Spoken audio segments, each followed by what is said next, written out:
Team होती है उसमें यूथ का और एक्सपीरियंस का बड़ा मेल होता है। आज हमारे प्रेजेंटेशन में सर आपको देखने को मिलेगा, जैसे एतल सर हो गए और जय किशन जी हो गए, उनके पास इन्वेस्टमेंट का ये सब चीजें सीखने का और फैमिली के साथ भी वो काफी लंबे टाइम से जुड़े हैं, तो बहुत एक्सपीरियंस प्लेयर है।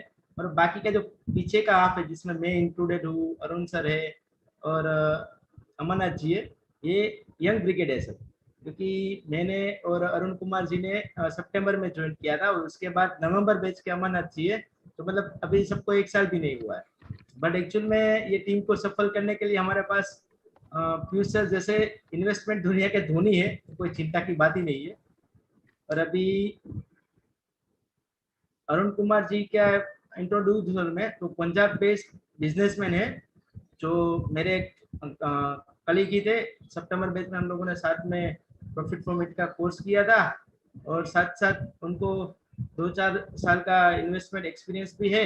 और अमेजिंग अरुण कुमार जी हमें प्लास्टिक प्रोडक्ट के बारे में, जिसमें काफ़ी सारी कंपनियां हैं, एस्ट्रल हो गई, फिर अभी प्रिंस पाइप्स का आईपीओ भी आया था, उसके साथ फिनोलेक्स है, ये सारी कंपनियों के बारे में जो सेक्टर है उसमें थोड़ा एस्ट्रल पाइप्स के बारे में हमें नॉलेज देंगे। तो welcome Arun Kumar ji. Thank you Chirag भाई।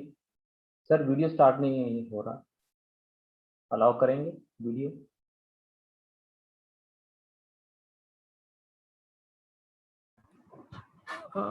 सर आप स्टार्ट बटन पे, स्टार्ट वीडियो पे क्लिक करें। क्या आप डायरेक्टली कर सकोगे? डायरेक्टली क्लिक कर दीजिए सर, स्टार्ट वीडियो पे। कर रहा हूं सर, एक बार क्लिक करके छोड़ दीजिए, शायद या हो गया अभी स्टार्ट।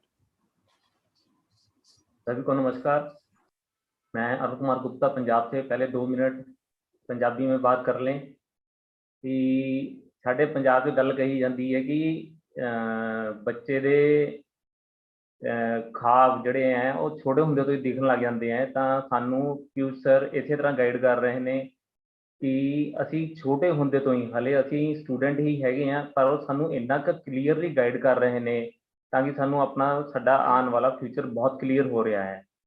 ਔਰ ਇਹ ਪ੍ਰੈਜੈਂਟੇਸ਼ਨ ਜਦਕਿ ਪੂਰੇ ਆਲ ਓਵਰ YouTube ਦੇ ਉੱਤੇ ਚੈਨਲ ਤੇ ਦਿਖੀ ਜਾ ਰਹੀ ਹੈ। ਔਰ ਨੈਕਸਟ मैं अपनी गल हिंदी च करना चाहांगा और मैं अपनी प्रेजेंटेशन क्लियर कंटिन्यू करूंगा हिंदी ਦੇ ਵਿੱਚ।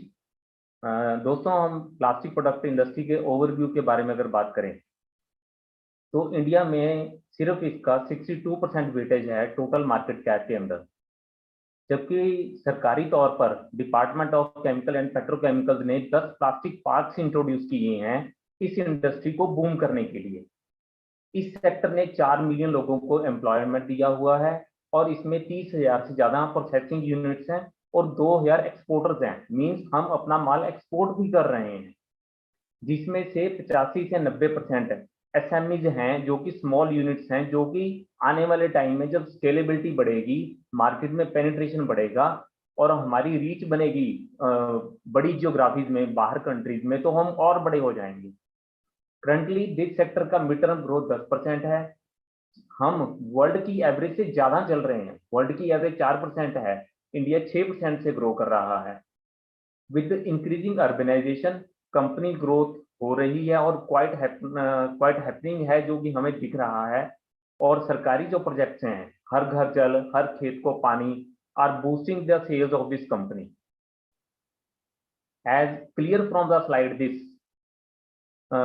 टोटल 52 कंपनीज हैं इस फील्ड में, लेकिन उनमें से टॉप 6 कंपनीज के पास ही मेजर चंक है पूरे मार्केट कैप का। 94,000 मार्केट कैप में से 82,000 करोड़ मार्केट कैप सिर्फ टोटल 6 कंपनीज के पास ही है। उसके अंदर से भी सिर्फ एस्ट्रल और सुप्रीम जो हैं अप्रोक्सीमेट 66% मार्केट कैप को होल्ड करके रखे हुए हैं। एस्ट्रल के पास 34,000 करोड़ का मार्केट कैप है, सुप्रीम के पास 27,000 करोड़ का मार्केट कैप है। तो हम मान सकते हैं ये कंपनी कितनी बड़ी होंगी अपने आप में। एस्ट्रल की बात करें तो मेजरली ये प्रीवियसली 2 ईयर पहले सिर्फ दो एरियाज में फोकस करता था, पाइप्स में और एडहेसिव्स में। रिसेंटली अभी इन्होंने ये 4 ग्रोथ कैटेगरीज में आ गए हैं। 2 कैटेगरीज इन्होंने न्यू लॉन्च की हैं, इंफ्रास्ट्रक्चरल और वाटर टैंक्स। ये अभी रिसेंटली प्रीवियस ईयर्स में लॉन्च किया गया है, जो कि अभी ग्रोइंग फेज में है। Top 2 sectors are already booming the revenue of the company. और as per the client base, जो हमें इनका क्लाइंटेज दिख रहा है वो हर एक पैराडाइम में है। जहां भी हमारा हैबिटेट है, चाहे वो हॉस्पिटल्स हैं, फिल्म सिटीज हैं, रिसोर्ट्स हैं, कंस्ट्रक्शंस हैं, हीरानंदानी कॉम्प्लेक्सेस हैं, कॉर्पोरेट हाउसेज हैं, बड़े बड़े सेक्टर्स के अंदर ये सभी इन्वॉल्व हैं। और ज्योग्राफीज के हिसाब से ये पूरी तरह पेनिट्रेटेड हैं। और ये अपना खेती बाड़ी के अंदर बहुत ज्यादा इनकी प्रेजेंस आने वाले टाइम में बढ़ रही है। मार्च 2020 और मार्च 21 के हिसाब से जो मैंने कहा, ये 2 सेक्टर्स हैं कंपनी के ग्रोथ पैरामीटर्स हैं। हमें क्लियरली दिख रहा है कि मार्च 20 में 2600 करोड़ की सेल में से 600 करोड़ और 2000 करोड़, 600 करोड़ एडहेसिव ने दिया और 2000 करोड़ पाइपिंग ने दिया। 2021 का 3200 करोड़ में से 700 करोड़ 750 करोड़ एडहेसिव ने दिया और 2400 करोड़ इसको कंपनी ने पाइपिंग इंडस्ट्री ने दिया। पाइपिंग इंडस्ट्री क्यों बढ़ रही है, जबकि ऑलरेडी हम छोटे होते से देखते आ रहे हैं हमारे घरों में पाइप्स सिर्फ लोहे के जो जिस्ती पाइप थे वो लगते थे, लेकिन अब इनकी ड्यूरेबिलिटी प्लास्टिक पाइप की 100 ईयर्स की ड्यूरेबिलिटी है। इस कारण सभी को उसके ऊपर शिफ्ट कर रहे हैं। सेल्स की बात करें कंपनी का, with its peer comparison competitors, company की सेल्स कंपटीटर्स के हिसाब से बहुत ज्यादा बढ़ रही है। सेल्स 2020 में जैसे 2600 करोड़ थी, अब ये 3100 करोड़ है, जो कि 600 करोड़ प्लस हो चुकी है। जबकि हमें स्लाइड में दिख रहा है सुप्रीम इंडस्ट्री मार्केट लीडर है, लेकिन एस्ट्रल भी उससे सेकंड नंबर पर है और इसका पाइप बिजनेस 22% CAGR से ग्रो कर रहा है। और एडहेसिव बिजनेस, थोड़ा सा साइड में करेंगे, एडहेसिव बिजनेस इसका 26% CAGR से ग्रो कर रहा है। Down side sir. अब प्रॉफिट की बात करें, कंपनी ने सेल तो कर ली, सेल करने के बाद क्या वो सेल वाला पैसा घर लेकर गई? वो प्रॉफिटेबिलिटी है, वो मैनेजमेंट है। उस मैनेजमेंट में ज्यादा भरोसा करेंगे जो कि अपने आप को सेल्स को प्रॉफिट में कन्वर्ट करके घर ले जाए, ताकि हम उसमें इन्वेस्ट करें। घर ले जाए मीन्स हम भी अगर उसमें इन्वेस्ट करें तो हमारी भी प्रॉफिटेबिलिटी बढ़े और हमारा की मार्केट वैल्यू बढ़े। Supreme although the market leader है, लेकिन कंसोलिडेटेडली प्रॉफिट कंपनी ने प्रॉफिट आफ्टर टैक्स 30% से CAGR से ग्रो कर रहा है, जो कि हमें पूरा चार्ट से क्लियर हो रहा है। अब कंपनी के क्वालिटी की बात करें, हमने देख लिया कंपनी बढ़िया है, सब कुछ अच्छा है, अपने पीयर कंपटीटर से भी सेकंड नंबर के ऊपर खड़ी है कंपनी। क्या कंपनी के अंदर खुद के अंदर क्वालिटी है? क्या हम इसमें इन्वेस्ट कर सकते हैं? नहीं कर सकते। तो इसमें हमें क्लियर हो रहा है return on paid up equity से, मींस इन्वेस्टर्स ने जो फर्स्ट टाइम इन्वेस्ट किया था इसके प्रमोटर्स ने, उसके ऊपर इसने एवरेज इंडस्ट्री का 15 गुना है, इसने 20 गुना रिटर्न दिया है। सुप्रीम ने 32 गुना रिटर्न दिया है। इसकी इंटरेस्ट कवरेज रेशो मींस ये कितना डेट पे कर सकती है। कंपनी के पास डेट पेइंग कैपेसिटी 42 टाइम्स है और ये एक हेल्दी साइन है कंपनी की मैनेजमेंट के लिए। नीचे बात करें हम नेट प्रॉफिट मार्जिन और रिटर्न ऑन इक्विटी के हिसाब से, कंपनी का नेट प्रॉफिट मार्जिन सुप्रीम और एस्ट्रल यहां पर आकर दोनों कंपनी बराबर हो जाती हैं। तो सेकंड नंबर पे होने के बावजूद भी ये अपने आप को और मॉडिफिकेशन के साथ ग्रो कर रही है। रिटर्न ऑन इक्विटी दोनों कंपनी की ऑलमोस्ट 25 और 26%, सुप्रीम और एस्ट्रल की टोटली बराबर आ गई है। जो इंपॉर्टेंट पॉइंट्स हैं हमें, मतलब जैसे मैं बार बार कह रहा हूं कि although astral is the second one, but ये 4 डिफरेंट कंट्रीज में इसकी प्रेजेंस है, 13 इसकी मैन्युफैक्चरिंग लोकेशंस हैं और 4500 से ज्यादा इसके पास एम्प्लॉइज हैं। लेकिन कंपनी ने एक माइलस्टोन सेट किया 2004 में, कंपनी ने lead free UPVC piping system India में लॉन्च किया। मींस हमारी धरती के अंदर अगर हम पाइप्स डाल रहे हैं तो उसमें लेड का कंटेंट धरती के अंदर ना जाए, ताकि हम अपनी लैंड को भी प्रिजर्व कर सकें हैवी मटेरियल से, हैवी पोल्यूटेंट से। ये इनका बहुत बड़ा इनिशिएटिव था एनवायरनमेंट के प्रति। अब देखिए कंपनी की मेजर कॉस्ट क्या है, that is a material company का मेजर कॉस्ट है, बाकी तो सब नॉमिनल हैं जो कि बहुत ज्यादा कहने के लिए बात नहीं है, लेकिन मटेरियल के ऊपर कंपनी का बहुत ज्यादा कॉस्ट डिपेंडेंट है। शेयर होल्डिंग पैटर्न मतलब अगर मैं और आप आज इन्वेस्ट करते हैं तो दूसरे और कौन से लोग हैं जो इस कंपनी में इन्वेस्ट करना चाह रहे हैं। प्रमोटर्स की तो होल्डिंग है ही है, लेकिन जो हम एफपीआई देखें, एफपीआई ने अपनी होल्डिंग 17.4% से लेकर 20% कर दी है सिर्फ एक साल के अंदर। उन्होंने अपनी होल्डिंग अप्रोक्सीमेटली 3% बढ़ा दी है। और इंडिविजुअल्स जो कि हम रिटेल इन्वेस्टर्स होते हैं, रिटेल इन्वेस्टर्स अगर इस बात को नहीं मानते तो वो अपनी होल्डिंग्स मार्केट वॉलेटिलिटी के कारण ये गिर गया, शेयर कम हो गया, तो अपनी होल्डिंग कम कर देते हैं। वही फायदा फॉरेन पोर्टफोलियो इन्वेस्टर्स उठा के कंपनी में होल्डिंग बढ़ाते जाते हैं, क्योंकि उनको पता है आने वाला सेक्टर मार्केट में ये कंपनी बढ़ रही है, तो इस कारण हम इस कंपनी में और अपनी स्टेक बढ़ाते जाएं।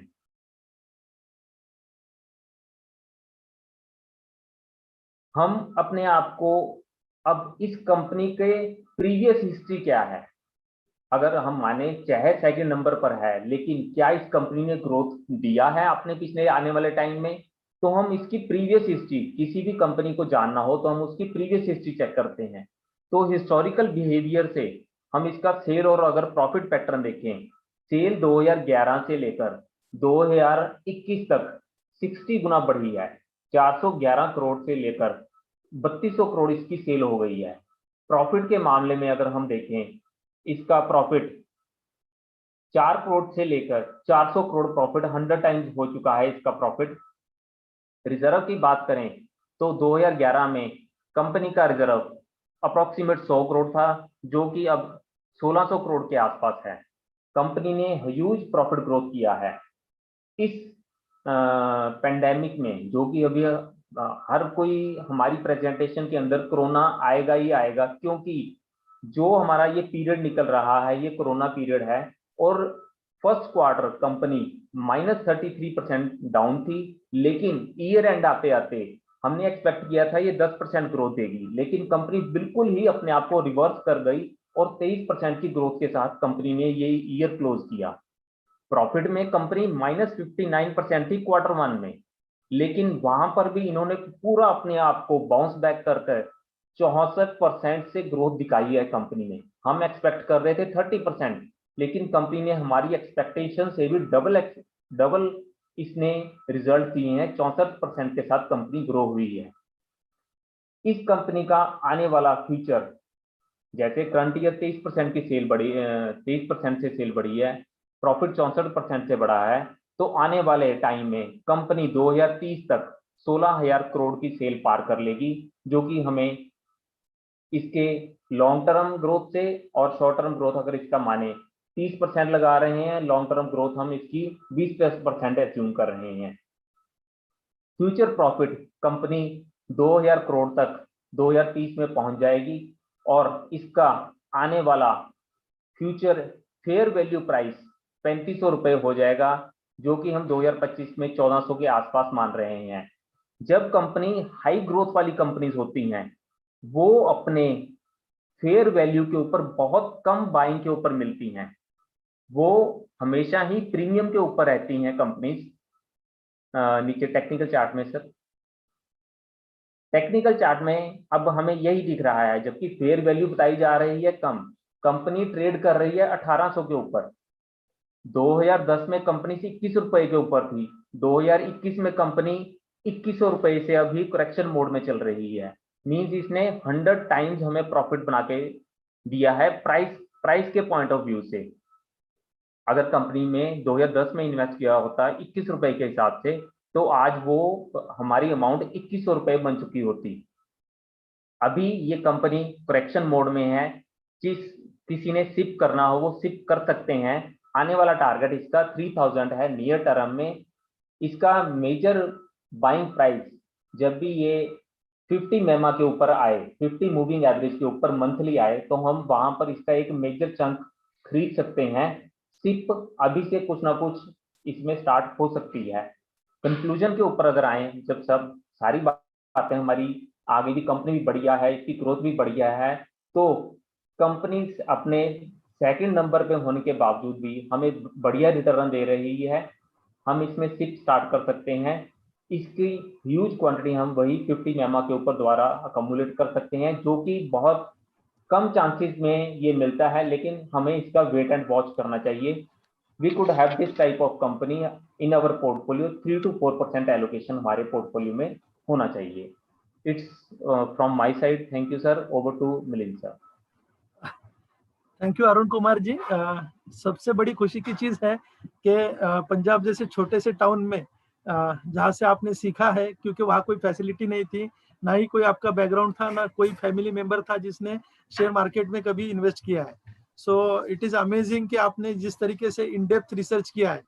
तो we are very much happy. मतलब एक रूरल एरिया से आके आपने प्रोफेशनल प्रेजेंटर जो रहते हैं उनकी तरह प्रेजेंटेशन दिया है। तो मैं पीयूष सर से कमेंट लेने से पहले मैं थोड़ी एक चीज शेयर करना चाहूंगा रिगार्डिंग सर का परमिशन रहेगा तो डेफिनेटली। हेलो, क्यों नहीं मिलिंद भाई जी। सर तो ये जो इन्होंने ये बताया, सॉरी अरुण कुमार जी ने ये वाटर टैंक्स का बिजनेस बताया, तो जैसे मैंने कॉन्फ्रेंस कॉल अटेंड किया था इनका ऑनलाइन, तो हाँ, तो एस्ट्रल पॉली की जो ओनर्स है, तो उन्होंने जो एक्सप्लेनेशन दिया था वो मुझे बहुत पसंद आया, क्योंकि वाटर टैंक के बिजनेस कैसे स्टार्ट किया, तो उन्होंने ऐसा बाकी के इन्वेस्टर को बताया, क्योंकि उनका डिस्ट्रीब्यूशन नेटवर्क इतना स्ट्रांग है कि वहां से डिस्ट्रीब्यूटर से ही डिमांड आ रही थी कि आप वाटर टैंक क्यों नहीं सप्लाई करते। तो इससे प्रोडक्ट क्वालिटी भी प्रूव होती है एंड डिस्ट्रीब्यूशन नेटवर्क भी प्रूव होता है। जैसे वॉरेन बफेट बोलते हैं कि कोई भी कंपनी की बिजनेस मोड अच्छी होनी चाहिए, ये डिस्ट्रीब्यूशन मोड है, डिस्ट्रीब्यूशन नेटवर्क जिसका इतना स्ट्रांग है, डिस्ट्रीब्यूटर डिमांड कर रहे हैं, प्रोडक्ट की क्वालिटी अच्छी है, एंड यूजर अगर डिमांड कर रहा है तो वो कंपनी डेफिनेटली हाई क्वालिटी रहेगी। तो it was wow effect for me के वाटर टैंक बिजनेस में कैसे आ गए। तो जो उनके ओनर्स थे उन्होंने जो एक्सप्लेनेशन दिया, we are very much happy to see that, क्योंकि इससे हमारा भी इन्वेस्टर का कॉन्फिडेंस बढ़ता है कि अगर डिस्ट्रीब्यूशन नेटवर्क इतना स्ट्रांग है तो अगला फ्यूचर भी डेफिनेटली बहुत अच्छा रहेगा। Over to Piyush sir for comment.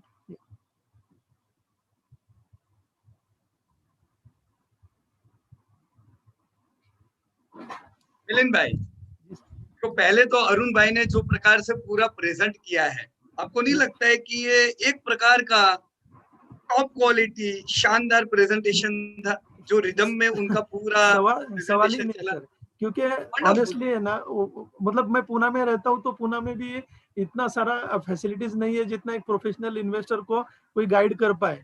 तो पंजाब जैसे रूरल एरिया में, और जो उनका कोई बैकग्राउंड भी नहीं है, जीरो से लेकर स्टार्ट कर, एंड वो रिसेंटली जुड़े हुए हैं, बट उनकी मेहनत जबरदस्त है, और जिस तरीके का प्रेजेंटेशन दिया है तो उनकी मेहनत छलकती है कि उन्होंने एनुअल रिपोर्ट्स पूरे छान मारे हैं, कंपनी का इन डेप्थ रिसर्च किया है। सही बात है, सही बात है, बिल्कुल सही बात है। Thank you sir. अरुण भाई वेरी गुड। जो रिदम में आपने प्रेजेंट किया ना, जो आपका जो बोलने का जो तरीका था बहुत अच्छा है, एकदम शांति से। हम कोई कन्विंस नहीं कर रहे किसी को कि भाई तुम हैव एस्ट्रल लो, हमने प्रॉपर बात रखी है, राइट। और वो प्रॉपर बात आपने बढ़िया ढंग से रखी कि भी ये एक प्लास्टिक की इंडस्ट्री है। अब प्लास्टिक की industry agri plastic, infra plastic में बटी हुई है, राइट। कई कंपनियां बड़ी बड़ी है, सुप्रीम जैसी, जो बढ़िया धंधा कर रही है। एस्ट्रल आई, एस्ट्रल ने भी बहुत अच्छा काम किया। कम डेप्ट है तो पैरामीटर भी सारे आपकी तरफ है। हम उम्मीद रखेंगे ये कंपनी का बहुत अच्छा ग्रोथ हो आने वाले टाइम में। और जैसा वाटर टैंक की बात की मिलिंद भाई ने, बहुत अच्छा, राइट। वाटर टैंक एक सबसे बड़ा कंपटीटर कौन था मिलिंद भाई वाटर टैंक में? कौन अच्छा धंधा करता था? सिंटेक्स था सर। या सिंटेक्स। तो आपको पता ही है सिंटेक्स में मैनेजमेंट की वजह से कुछ प्रॉब्लम आए, हाई डेप्थ थी। अब वहां पे मुश्किल ही आ रही है, तो खुद डिस्ट्रीब्यूटर भी तो ढूंढ रहे हैं, उनको अच्छी क्वालिटी की टैंक चाहिए। अच्छी क्वालिटी की टैंक अच्छी कंपनी दे सकती है, जो उन लोगों को पता है। तो अगर एस्ट्रल जैसी कंपनी टैंक लेके आती है तो डिस्ट्रीब्यूटर और डीलरों को भी नीचे देखने का नहीं आता है। उनको पता है कि चलो अच्छी प्रोडक्ट बेचेंगे तो हमारा भी नाम बढ़ेगा, राइट। तो यस, कितना बढ़िया काम किया एस्ट्रल ने। अलग अलग प्रोडक्ट में वो डाइवर्सिफाई कर रहे हैं। देखो हम सब के लिए लर्निंग है। एक बेस प्रोडक्ट आपका क्या है, अब वो और इमर्जिंग सेक्टर जो है अलग अलग जगह पे ध्यान रख रहे हैं। अपने हेवल्स देखा, रूट देखा, L&T ने अपने अपने पांव फैलाए, तो सब कंपनी की एक बेस प्रोडक्ट होती है और उनका ध्यान जैसे आगे बढ़ता है वो और एक्सपांड करते हैं, right? So wonderful company and very good presentation. Yes, thank you sir. Thank you sir. Next जो प्रेजेंटेशन रहेगा अमरनाथ जी ठाकुर का रहेगा, तो मैं उनके टीचर को बोलूंगा कि अमरनाथ जी का इंट्रोडक्शन करें एंड अमरनाथ जी को रिक्वेस्ट करूंगा कि उसके बाद वो इमीडिएटली अपना प्रेजेंटेशन स्टार्ट करें। सर जो नेक्स्ट प्रेजेंटेशन है वो अमरनाथ जी दे रहे हैं। वो खुद एक टीचर है अहमदाबाद से और कंप्यूटर में लोगों को सिखाते हैं और साथ साथ वो हमारे साथ नवंबर बैच से जुड़े हैं। उसको रीडिंग बुक्स और नोवेल वगैरह कुछ पढ़ने का बहुत अच्छा शौक है और जहाँ तक मुझे याद है यहाँ तक इसका अमरनाथ जी का ये एनुअल रिजल्ट अपडेट में पहला प्रेजेंटेशन है। तो मैं वेलकम करना चाहूँगा अमरनाथ जी का कि वो रिलैक्सो के बारे में बताएं।